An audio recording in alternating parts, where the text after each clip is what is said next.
Les frères, les sœurs, mesdames et messieurs, il faut qu'on parle de ce sujet.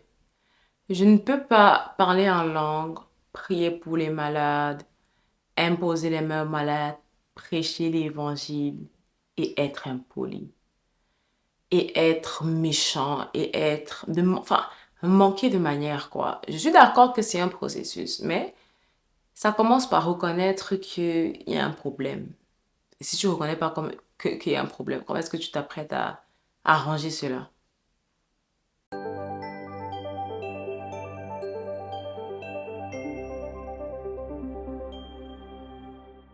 Bonjour, bienvenue à tous à votre émission Chrétienne Vivo pour Christ. Mon nom est Alicia Bikout et je suis contente de vous revoir pour une nouvelle vidéo. Et aujourd'hui, on va lire ce verset de Philippiens 4, verset 5 qui dit que votre douceur soit connue de tous les hommes. Le Seigneur est proche. Prêcher l'évangile, c'est très important dans les temps de la fin. Il n'y a pas de mais. C'est très important dans les temps de la fin. Et il est aussi très important de comprendre que ça ne se limite pas à nos paroles. Ça veut dire que les mots que nous sortons, mais il y a un caractère qu'il est important que nous puissions porter en tant qu'enfants de Dieu.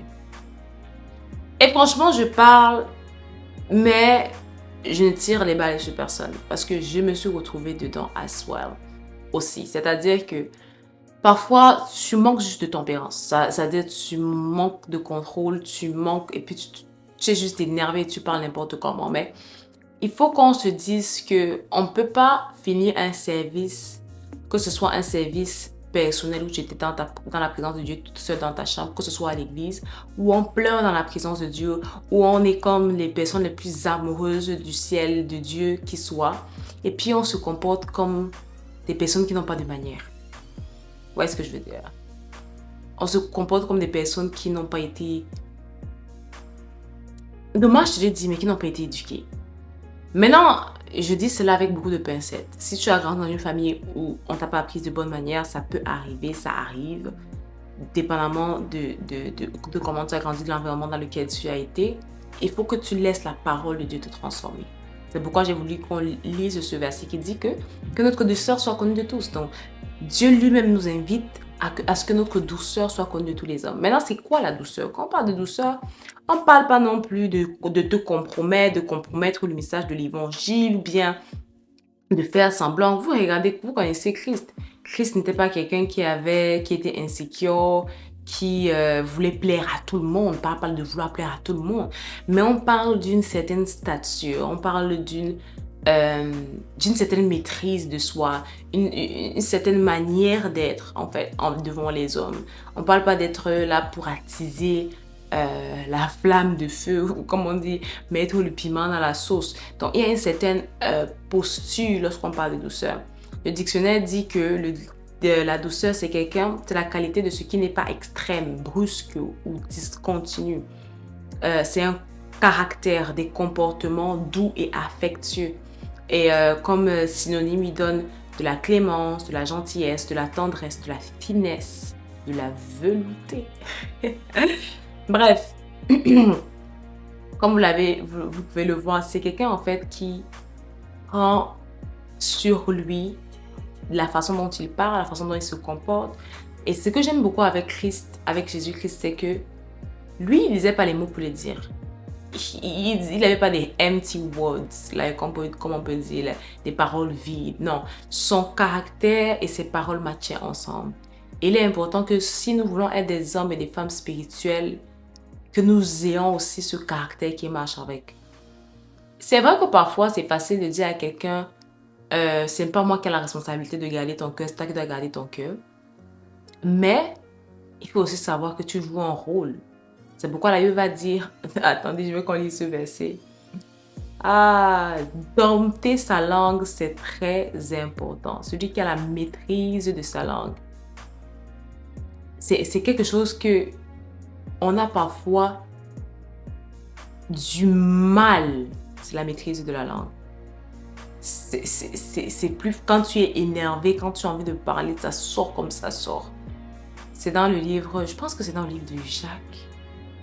Oui, dans le livre de Jacques 3.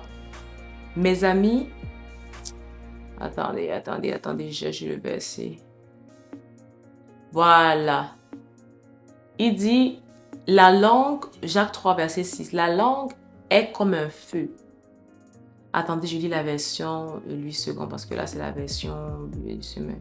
Dans Jacques 3, verset 6. La Bible dit que la langue aussi est un feu. C'est le monde de l'iniquité.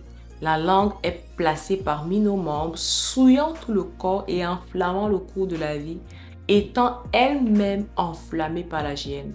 Toutes les espèces de bêtes et d'animaux, les reptiles d'animaux marins sont domptés et ont été domptés par la nature humaine. Mais la langue, aucun homme ne peut le dompter. C'est un mal qu'on ne peut réprimer. Elle est pleine d'un venin mortel. Par elle, nous bénissons le Seigneur, notre Père, et par elle, nous maudissons les hommes faits à son image. De la même bouche sortent la bénédiction et la malédiction. Il ne faut pas, mes frères, qu'il en soit ainsi. La source fait-elle jaillir par la même ouverture l'eau douce et l'eau amère? Un figuier, mes frères, peut-il produire des olives ou une vigne des figues? De l'eau salée ne peut pas non plus produire de l'eau douce. Donc, il est en train... je voulais peut-être lire aussi ce verset. Le verset 5, qui dit « De même, la langue est un petit membre et elle se vante de grandes choses. Voici, comme un petit feu, elle peut embraser une grande forêt. » Bref, il est en train de dire quelque chose. Il dit que qui peut dompter la langue? Personne ne le peut. Il a l'air un peu très incohérent, entre guillemets. Au départ, il dit que non, qui peut dompter la langue? Personne ne le peut. Même après, il dit que non. De la même langue, vous maudissez, vous bénissez, vous priez, vous jeûnez, en même temps vous insultez. La même langue, vous faites ci, vous faites ça. Il ne faut pas, mes frères, qu'il en soit ainsi. Ça veut dire qu'il est en train de dire que naturellement, hors de Dieu, hors de l'aide du Saint-Esprit, hors de sa présence, il est impossible de dompter la langue. Mais par la grâce de Dieu, par la présence du Saint-Esprit, il te rend possible. C'est pourquoi il dit qu'il ne faut pas, mes frères, qu'il en soit ainsi. Il faut que vous vous débarrassez de ce type de choses, de ce type de langage, de ce type de comportement. Que toi-même, tu es celle qui prie en langue, qui prie Dieu, qui pleure dans la présence de Dieu. Mais tu es la même personne. Quand toi, tu ouvres ta bouche, c'est comme le venin. Ça veut dire que ça mord quelqu'un, ça tue. Tu vois ce que je veux dire? Ça va en profondeur, ça pique. Je cherchais l'autre verset, lui, qui dit que... Il y a un verset biblique, je ne sais pas où c'est. Il dit que celui qui sait maîtriser sa langue, c'est celui-là qui est en fait... qui est spirituel ou qui est... Ouais, je cherche le verset. Si je trouve, je vais le mettre quelque part. Mais vous voyez ce que je veux dire. C'est être spirituel, être mature. C'est être capable de dompter sa langue. C'est être capable de faire preuve de douceur, de maîtrise, de tempérance. C'est pourquoi même lorsque Jésus-Christ avait été arrêté, puis les gars ont bandé ses yeux, le giflaient, ils crachaient dessus. La Bible dit dans le livre d'Ésaïe, comme un agneau qu'on amène à la battoie, il n'a dit aucun mot. Le gars est resté tempérant. Maintenant, je n'ai pas dit que c'est quelque chose qu'il a fait juste parce qu'il est le Fils de Dieu, parce que parfois les gens aussi, c'est souvent nos excuses là-bas, c'est parce que c'était le Fils de Dieu. Non, mais Jésus-Christ est passé par un processus. Il restait dans le temple, il lisait les Écritures, il prenait le temps dans la présence de Dieu, dans la prière, dans le jeûne. Donc, ce sont les choses avec lesquelles nous devons être intentionnels. Comme je dis, premièrement, reconnaître, j'ai un problème de caractère. Deuxièmement, être intentionnel. Lorsque peut-être tu as perdu de manque de contrôle et tu as parlé n'importe comment, est-ce que tu as l'humilité de demander pardon? Est-ce que tu as la volonté de changer, de dire, ok, la prochaine fois, même si ça chauffe jusqu'ici, je vais retenir.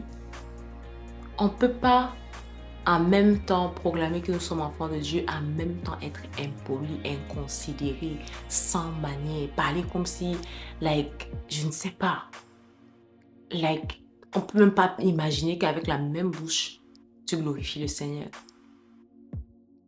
Maintenant, comme je dis, toutes choses dans son contexte, je ne prenais pas mes propos hors contexte. Comme je dis, ce n'est pas dit qu'il faut diminuer le message. Si par exemple, moi je te dis Jésus que c'est le seul chemin, la seule vérité, la seule vie, et que tu penses qu'en le disant, je suis irrespectueuse envers toi, je suis désolée, c'était ma vérité et c'est la vérité. Et je ne peux pas menti pour te faire plaisir. Mais là, je suis en train de parler des problèmes de comportement. Je suis en train de parler des excès dans le caractère, dans les manières, des impolitesses. Quelqu'un te regarde la tête aux pieds, là, tu manques de douceur. Ça s'apprend, c'est un processus. Mais comme je dis, ça commence avec, premièrement, le fait de pouvoir reconnaître. Moi, ça n'a pas toujours été facile. Il y avait des fois, maman, tu parles à quelqu'un, puis le Saint-Esprit te corrige bien. Je dis, Alicia, tu penses que tu peux parler aux gens comme ça? Tu peux pas parler aux gens comme ça. Tu peux pas. Et si toi, tu as le Saint-Esprit en toi qui ne te reprend pas, moi, je sais pas avec qui tu marches, je sais pas. Je sais pas.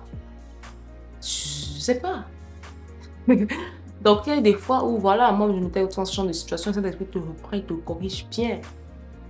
Et puis, si tu es quelqu'un qui est humble et que tu peux aussi accepter le reproche des autres personnes, tu peux aussi reconnaître, bien, ok, c'est vrai, là, j'ai manqué vraiment de douceur, j'ai manqué de tempérance, j'ai manqué de maîtrise. Je vais essayer de faire mon mieux la prochaine fois. Bref, donc, j'espère que cette vidéo t'a aidé, j'espère que ça bénit quelqu'un, que ça va te bénir. En tout cas, on se retrouve la prochaine fois pour une prochaine vidéo. D'ici à la prochaine fois, que Dieu te bénisse abondamment, prends soin de toi et travaillons sur notre caractère. Bye.